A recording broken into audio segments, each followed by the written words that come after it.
Welcome to this week's End of Days Update, coming to you from Tulsa, Oklahoma. We're coming to you every week to look at the different things that point to the coming of the Lord. And man, weekend is Christmas. How exciting.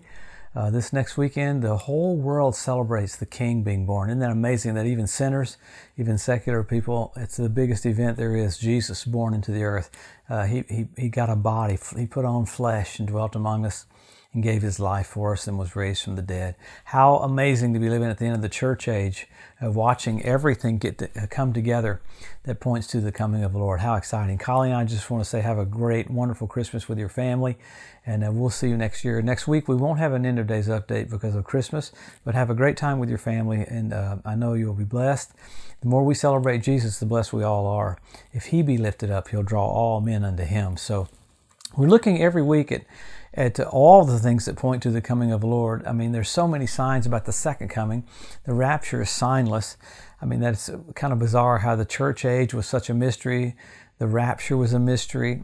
And they all wanted the kingdom to be set up right there. And Jesus said, I'll build my church and the gates of hell will not prevail against it. And they're like, church? What's a church? So it's weird how segmented the church age is, because oftentimes people want to put second coming verses on the church, and you'll feel like you don't qualify. Like he said in Luke 21, pray that you may be accounted worthy to escape all these things and stand before the Son of Man. Well, I don't have to pray to be accounted worthy. I am worthy. He was talking to Jewish boys there that were not saved yet. So the tone changes once Jesus is raised from the dead. So we look at each other through the eyes of the epistles, where we see that we're seated with him in heavenly places. And he's already presented us holy, unblameable, and unreprovable in his sight. So much is happening. Let's pick up with what's happened this last week. We're in such a long period of still with war with Gaza, with Hamas. It was interesting to see what happened this last week. You'd think it would be winding down, and it's trying to, but the last 4 or 5 days has been some of the most severe fighting since the whole war broke out. And more mass amounts of tunnels were excavated this last week, and a lot of Hamas's leadership was caught down in the bottom of those areas. It's weird how they were so elaborate with them. I looked at some videos this last week, and I thought you could drive a car through some of these tunnels. They were so big. So all set up to destroy Israel. Isn't that something? Israel's Satan and America's the great Satan. So look at that spirit. Iran backing Hamas and Gaza, backing Hezbollah. You had Hezbollah firing missiles at northern Israel. That's weird how things kind of went back and forth this last week that kind of surprised me. There was all this talk of Hezbollah firing tons of missiles at Israel, and Israel said, we will so retaliate, we'll wipe you into the dark ages. And then a couple of days later, just in the last 2 days, they came out saying, we're not going to fire any missiles against Israel, and not going to start a war with Israel. I think they realize they're not going to be able to win. So something is probably going to change with that, but that's all right. We'll find out how that works out. But it's better not to have all of that. But what's crazy in the midst of all this is Iran firing missiles at U.S. forces in Syria and Iraq. 74 missiles since October 17th. Then you had a lot before that, and America doesn't really respond. We take a defensive strategy instead of an offensive strategy. But we're going to have to do something, because you have Iran and Yemen with the Houthis firing drones and missiles at the Red Sea, at the Navy. You had 14 drones taken out by our Navy this last week, and the British government destroyer took out one drone. So, and what the Houthis said, or basically it's Iran said, we're not going to stop if you're going to keep this war going. Well, you had representatives from Iran and from Hamas go down to Qatar and meet to discuss literally a ceasefire of about 7 days. And it's interesting, just today, Israel came out and said we would be up for a 7-day ceasefire if we could get all of the hostages released, or maybe up to 40. It was at 40, then it went up to 130. So hopefully they'll be let out soon. So you have a little bit of things that are hope for the hostages. But I mean, this is a horrible situation. Just yesterday from Gaza, Hamas is firing rockets into Tel Aviv, the central part of Israel, not just the southern part. So they continue to do that while Israel continues to just literally get down to the point where Hamas's leadership is getting taken out all over the area. So intriguing to see what different ones are saying with the EU and the UN still coming against Israel, saying they're being too strong. Well, no one's coming against Hamas about being too strong, about killing all of Israelis, women and children and babies.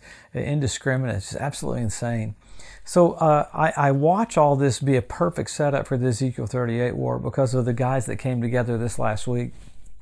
The different foreign ministers came together, literally looking like they're saying they're going to have a plan for what they're going to do. So I like in the middle of that, America, it looks like did a cyber attack in Iran. All the gas pumps all over Iran shut down for a while a couple days ago. I don't think they realize the things that Israel can do even through computers. So Stuxnet shut down the Iranian thing as well a few years ago.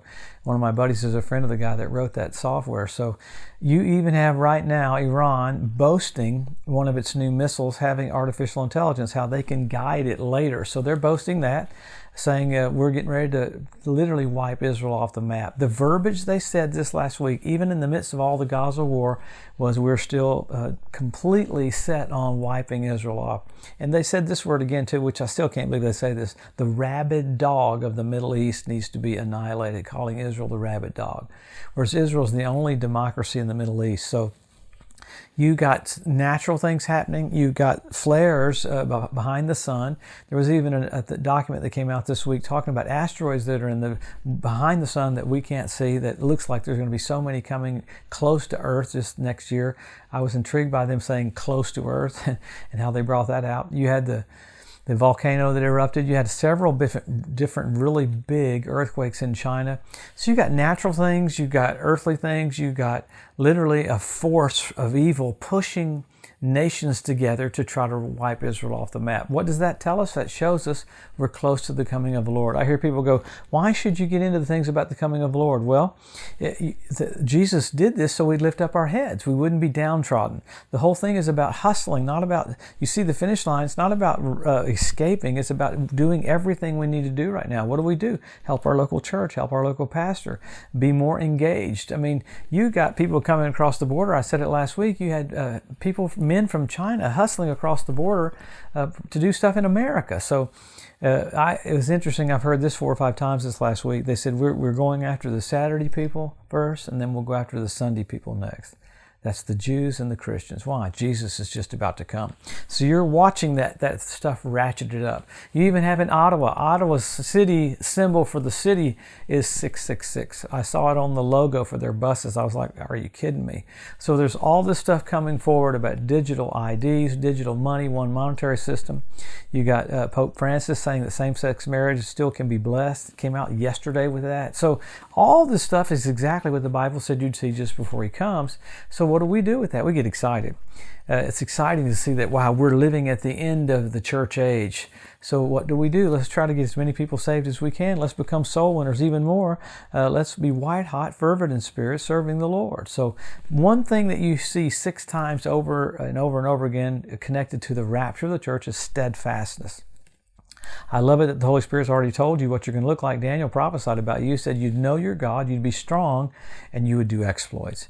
So we always go back to the Word. There's so many things happening, just blatant. Let's look at some of the signs. I hear people say, why do you get into the signs all the time? Well, the signs are markers for us to show us how close we are to the coming of the Lord. Number 1, Israel regathered. Number 2, Jerusalem won back. And then you got the Hebrew language restored. You got the Ethiopian Jews brought back. You got the fertility of the land of Israel. You have the revival of the Roman Empire. You have the Temple Mount Institute that's ready. This last week they talked about looking for the menorah again. You have the Temple Mount Institute ready to start having sacrifices again. You had foxes show up on the Temple Mount.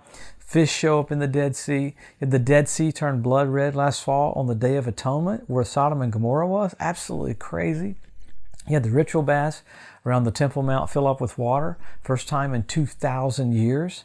I mean, you got predatory birds show up, 172 different species of predatory birds. So you have the cleanup crew in the land of Israel right now. That's remarkable to have Russia go into Crimea, Russia go into the Ukraine. So Russia's in position, birds are in position, fish are in position. The Temple Mount Institute is in position. What's the church do? It should be screaming to us, the king's about to come. This last year I was preaching in Mattoon, Illinois, and there was a sound man that was there that they'd hired. He wasn't really into our preaching lingo or whatever, so I taught him the signs. He came up to me afterward and said, so if what you're saying is true, we should be running from housetop to housetop saying, Jesus is just about to come. I said, that's exactly right.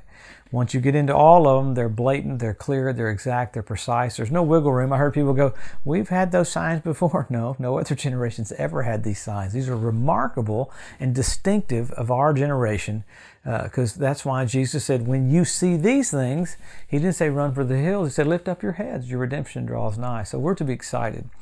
And then you have men will be lovers themselves, and you go from all these signs to signals. You had blood red moons on Passover and Tabernacles. Remarkable.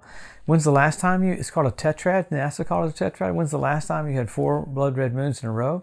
1967 when Jerusalem was won back, 1948 when Israel was made a nation, and 1492 at the Edict of Expulsion when the Jews were kicked out of Spain. So remarkable. Heavenly activity with things about Israel. And then you go to the Bethlehem star, Jupiter, Regulus, Venus, all this happening at one time. The Magi came down because the stars told them there was going to be a king born. Jupiter, king planet. Regulus, regal, king planet. So you even had Regal do retrograde motion. Looked like it was going backwards. It was crowning Jupiter, the king. Wow. Well, what does that tell us? It's pretty blatant when you have all these natural signs and you have heavenly signs. So what do? We go, man, Jesus, you're about to come. There's many more heavenly signs. Like in 2017, there were so many more. It was pretty amazing. So what does it tell us? We're about to leave the planet. So like I said, help your local church, help your local pastor, be engaged and be involved. Jesus is just about to come. How? We sing about our King. The songs that we sing right now about Christmas time, about seeing Jesus made flesh, we're about to see him as the King of Kings and the Lord of Lords. Wow, that first coming was pretty under the radar, born in a manger. This second coming, every knee will bow, every tongue will confess that he's Lord to the glory of God the Father. Wow, we're so blessed. Have a wonderful, wonderful Christmas weekend, and so soon we'll see him face to face, and have a blessed week. We'll see you in 2024.